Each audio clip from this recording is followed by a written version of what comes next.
मैंने पूरे देश में एक मुहिम चला रखी है और उस मुहिम को मैं अपने गुरुकुल से ही चलाता हूँ। एक गूगल मीट चलाता हूँ, गुरुकुल से इसे चलाता हूँ। आजकल टेक्नोलॉजी ने काम को आसान कर दिया है। हम लोग एक गूगल मीट चलाते हैं, गूगल मीट। इस गूगल मीट में पूरी दुनिया से ग्लोबली सैकड़ों लोग जुड़ते हैं। 500 लोग जुड़ जाते हैं इस गूगल मीट में। और ये गूगल मीट शाम को 7:50 पे शुरू होती है और 7:50 पे शुरू होके ये लगभग 9 बजे तक चलती है। प्रतिदिन हम इस गूगल मीट को चलाते हैं और इसके माध्यम से हमने इस देश के 17 राज्यों में पहुंच बनाई है और उन 17 राज्यों में हम इस शिक्षा प्रस्ताव को साझा कर चुके हैं। इसके अलावा देश के बाहर लगभग 11 देशों में हम इस एजुकेशन पॉलिसी को बाहर के लोगों से साझा कर चुके हैं और लोग हमारे साथ काम करने के लिए तैयार हैं। बोलो, अगर इस एजुकेशन पॉलिसी के लिए लड़ा जाए तो साथ दोगे कि नहीं दोगे? बोलो, दोगे कि नहीं? मैं ये नहीं कहता हूं कि तुम्हें मेरे साथ आकर दिल्ली लाठी खाने की जरूरत है।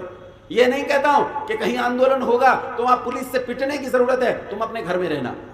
लड़ूंगा मैं, तुम अपने घर में रहना। बस इतना तुमसे आश्वासन चाहता हूं, बस इतना तुमसे विश्वास चाहता हूं कि तुम जहां रहो, अपनी दुकान पर, नुक्कड़ पर, चाय के ठेले पर, किसी नाई की दुकान पर, किसी चौराहे पर, किसी तिराहे पर, किसी के घर में, किसी स्कूल में, किसी हॉस्पिटल में, किसी चिकित्सालय में, आप जहां रहो वहां खड़े होकर यह कहना कि ये जो लड़ाई चल रही है, मैं इस लड़ाई का घटक हूं, इसका हिस्सेदार हूं, इसका समर्थन करता हूं। अगर इतना कर दोगे तो मैं इस मुहिम को सफल बना लूंगा। बोलो, कर सकते हो?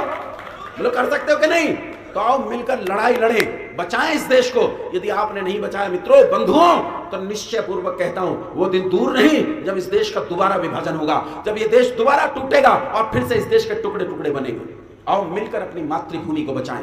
इसलिए बचाएं कि ये मेरी मातृभूमि है, मेरी पितृभूमि है, मेरी पैतृक भूमि है, मेरी जन्मभूमि है, मेरी कर्मभूमि है, मेरी पुण्य भूमि है। ये जमीन कोई आम जमीन नहीं, मेरी मां की जमीन है, मेरे बाप की जमीन है, ये मेरी दादा की प्रॉपर्टी है, ये मेरे बाप दादा की है। मैं इसे मरने नहीं दे सकता। ये हो सकता है कि कोई मेरा साथ न दे, साथ नहीं देगा तो क्या हुआ? इस देश के लिए मरेंगे। साथ नहीं देगा कोई तो क्या हुआ? इस मिट्टी में मिल जाएंगे, लेकिन इस मिट्टी में मिलना भी मेरे लिए गौरव होगा। हजारों साल के जीवन पर धिक्कार है और 5 मिनट की इस मृत्यु के लिए मैं स्वाभिमान महसूस करूंगा कि मैं अपनी देश, अपनी मिट्टी के लिए मरा, मैं अपनी मां के संकल्प के लिए मरा, मैं अपने पूर्वजों के संकल्प के लिए मरा। लेकिन क्या ये मेरा देश है, तुम्हारा नहीं है? बोलो, सबका है कि नहीं है? तो आओ मिलकर इस राष्ट्र की रक्षा करें। बहुत धैर्य से सुना, बहुत धन्यवाद, सभी को प्रणाम।